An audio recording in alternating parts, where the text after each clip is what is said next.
Hey everybody, thanks for checking into another math video. This one is going to be about the process that we use to find the inverse of a function, all right? And we'll throw in a few, some of the major concepts from the first video about inverses, the one that just covered the background concepts. This will go over a little bit more of the algebra process that we use to find the equation. Actually, it's a pretty simple process. It's really only two steps to worry about. Number one, you interchange the x and y variables in your equation, and then you solve for y. And that's pretty much it. If you can do that, then you'll probably find the equation of your inverse without too much difficulty. There are a few things that I would like you to think about, though, and a couple that are that will refer back to that first video as well. So let's do a couple of examples here. Let's say we've got a linear function, f of x equals 2x minus 6, and we're going to find the inverse of that function. All right, so let's see, our steps are interchange x and y and then solve for y. Well, that f of x is kind of like the y variable there. So if I write it as y equals and then switch x and y, then, okay, so I can do that very quickly. There we go. Now we're just going to solve it for y, and I'm hoping that you think that the algebra for this is going to be easy, because it is. It's going to be pretty simple. We're just a quick little two-step process right here to do this, and so I add 6 to both sides, right? There you go. And now we're going to divide by 2.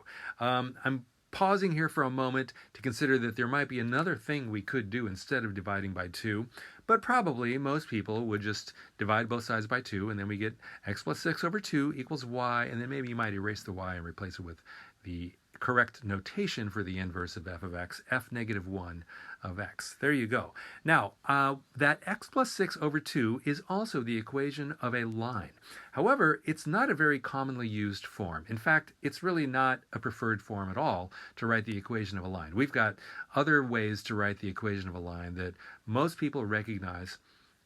And I would like to suggest that you not stop here and don't leave that as your answer. Your algebra is correct if you get that, and it's not wrong to say that. However, it's awkward, and I would implore you to kind of up your math a little bit more so that you actually write something that's going to be useful to someone else. Okay, so instead of dividing both sides by 2, the other thing we could have done is multiply both sides by 1/2, which is the same thing, right? Dividing by 2 or multiplying by the reciprocal of 2 achieves the exact same thing. However, when we write it out this way, multiplying the quantity x plus 6 by 1/2 gives you 1/2 x plus 3. And of course, on the right side, you get y by itself, which is why we would do that in the first place. And there's our equation. Now we can look at that equation. We can see that the slope is 1/2 and that the y-intercept is positive 3. And it's in slope-intercept form, which is what everybody is familiar with, okay? So that's just a little suggestion on my part to write your equations in more recognizable forms whenever you can. Okay, let's try another linear equation. Speaking of recognizable forms, here's one that you don't see too often in high school math classes these days, but this is called standard form for the equation of a line. And if you're not familiar with it, that's okay, but we can still work with it. All right, but let's take a look at this. And the reason I'm using graph paper in the background here is I want to talk about the graphs of these things. So let's just kind of make a step towards graphing this function here before we do any algebra. All right, so one of the reasons that people do like standard form is that it makes finding the intercepts pretty easy. I can replace x with a 0, and then I've got 5 times 0, and that means negative 2 times y equals 10, which means y is negative 5. So I can find the y-intercept pretty easily here by replacing the variables with 0. I can find the x-intercept the same way, replacing y with a 0, and I get 5 times 2 equals 10. So there's my x and y-intercept, and I can draw the graph there. And that really is the reason why some people prefer to use standard form for the equation of a line. That's just a matter of preference, really. There are certain applications of linear functions where standard form has other advantages as well. But anyway, there's a graph of our line. Now, let's figure out how we're going to find the inverse of this equation here. Well, if we just interchange x and y, and that gives us 5y minus 2x equals 10. And you know what? We're done. That's it. Algebra is all over with here in this problem. That's the inverse of our original line there, also written in standard form. Okay, so that was pretty darn easy, don't you think? Finding the inverse of a line in standard form is pretty easy.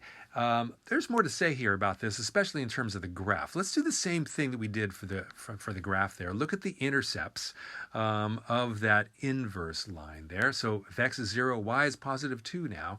And if y is 0, x is negative 3. And then we can graph that line just as easily as we did before. All right. You'll notice that there's corresponding points there that make this process kind of easy. And when you focus on those, you can see kind of the advantages of using a graphing approach to this. On my original function, the y-intercept was negative 5 and the x-intercept was 2, but that's just swapped or interchanged for the inverse. Now my x-intercept is negative 5 and my y-intercept is 2. And furthermore, we can look at those equations there. We can see very nicely the symmetry that they both have across that line y equals x. That's a very important little tool. We'll use that again here in this video. And for graphing lines or graphing functions and their inverses, you want to be aware of that reflective, that symmetry across the line y equals x. We could, if we wanted to, write those functions in function notation in slope-intercept form there. We can get those real easily from just looking at the graphs. In fact, you can see that blue line has a slope of 5/2 and a y-intercept of negative 5. And the inverse has a slope of 2/5 and a y-intercept of positive 2. So you can write those in function notation there using the inverse notation for g of x there. All right, so you can do it that way too. The next example, though, is not going to be a line. I want to talk about finding the inverse of a quadratic function here. Okay, so this function is written in what you may recognize as vertex form. And without saying too much more about this, I will say that if you are going to find the inverse of a quadratic function, the easiest form to use is vertex form. You can use standard form as well, but it takes a little bit more work usually. So I'm not going to say too much more about that, but I'll just leave that comment there in the video that if you're going to write the equation of a quadratic function, I suggest using vertex form if you can. So now let's just do our switch x and y, the xy interchange, and now we're going to solve for y. You can see there's a few more steps here to this one, but you've probably done these steps many times. Okay, so we're going to add 1 to both sides and then get rid of that 2 there, and I'm going to follow my advice from earlier and multiply both sides by 1/2. That gets rid of the 2 on the right side. Now we'll take the square root of both sides, right?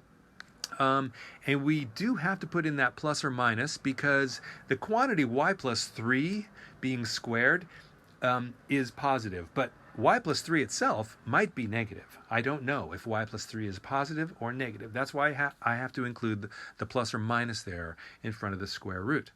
Okay, so then finally we'll subtract 3 from both sides, and there's our equation. Okay, we got our function as 2 times x plus 3 squared minus 1, and our inverse function as negative 3 plus or minus the square root of 1/2 times x plus 1. There you go. You might feel like you're done because you did a lot of good algebra there, and you may not even really know what that blue one looks like if you were to graph it, because you may not be familiar with graphing those kinds of functions. However, I gotta say, there's a problem here. Okay, you may feel like we're done. We did all the algebra right, but we're actually not quite done. All right, so we need to dig into this topic a little bit more. Let's look at this. Okay.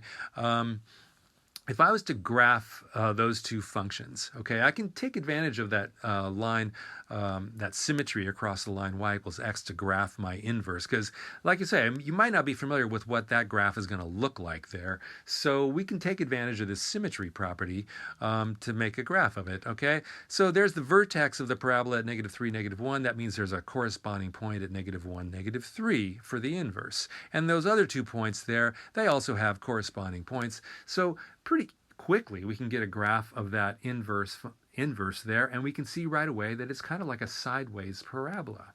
All right, so do you see a problem here with that? I'm hoping that you do see a problem. This is where the problem is that we have to address. What's the problem? The problem is that that thing is not a function, right? It fails a vertical line test. So not being a function is kind of a problem. but it's not going to stop us. We're going to figure out a way around this problem, okay? And really, if you went back to it, really the problem that we had right from the beginning was that our parabola is not a one-to-one function. In the same way that the inverse fails a vertical line test, this parabola fails a horizontal line test, and that's how we can tell that we don't have a one-to-one function that we're dealing with. And here's the thing. When you do, if a function is not a one-to-one function, then the only way to get the inverse of it, really to be 100% correct, is to restrict the domain of the original function. So if a function is not one-to-one, its domain must be restricted in order for its inverse to be a function. And what do I mean by restricting the domain, you may be asking? What does that even mean? Well, think about what the domain is, right? It's all the possible x values that you can use in a function. And what I'm saying is we're going to limit those x values. We're not going to use the entire domain of that parabola, which in fact is all real numbers. But we're not going to use all of that because we want our original function to be a one-to-one function. Now, we don't have to really do anything algebraically to this, which is kind of the good news here. This is really a concept. So let's kind of start over here with the graphs. There they are. There's the parabola and its inverse graphed right there. And what we're going to do is we're going to restrict the domain of f of x, the original red parabola, to a domain of x greater than or equal to -3, which is where the vertex is. Right? The line of symmetry goes right through the vertex. It divides the parabola into two equal parts. And what we're going to do is just say, okay, we're only going to use half of the parabola. And we divide it in half like that right through the vertex of the parabola because we want to keep all the possible y values of that function intact.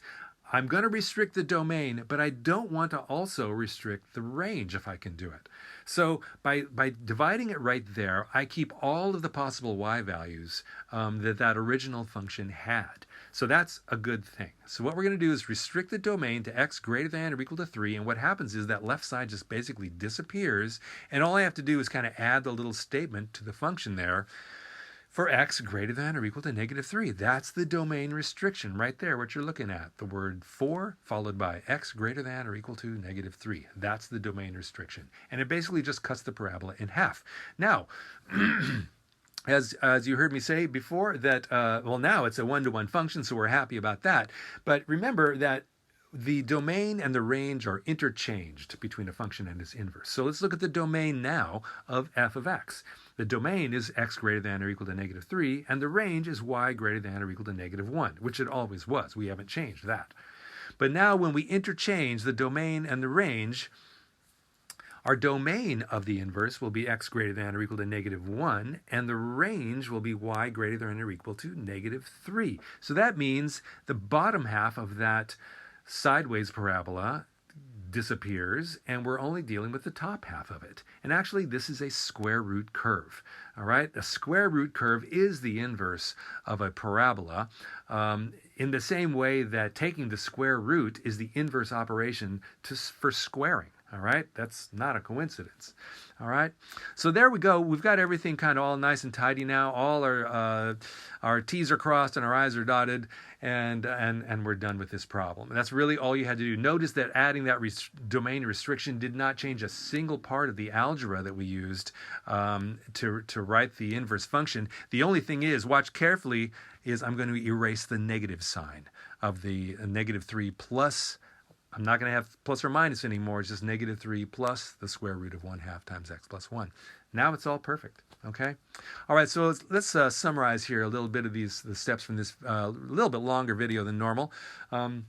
First off, we talked about the two-step process to find the equation of a function, interchange x and y, and then solve for y. Pretty easy most of the time. We also talked about the symmetry of graphs across that line of reflection, y equals x. It's a useful tool that you can use maybe to graph something that you've never seen before, or just to check your work. It's a very useful and integral part of this whole process. Third thing we talked about a little bit was function notation, and how I would request that you try whenever possible to use typical or commonly used structures for your equations. And mostly I'm referring to that equation of a line that we talked about at first. Next, we talked about one-to-one functions here, and the necessity in the case of a function not being one-to-one, the necessity of you having to restrict the domain so that the inverse is a function. And then finally, the domain and the range are interchanged. Please don't forget that. It's kind of handy, easy to remember, a little rhyme, and it's really at a kind of a profound little foundational part of this whole process here. Okay, that was a little bit longer than usual. I hope you hung in there to the end. Thanks very, very much for watching. You guys are doing great. Stay on it. Stay cool. Stay smart. Keep doing good math. All right, and we're going to be moving on now. All right, thanks a lot. Bye-bye.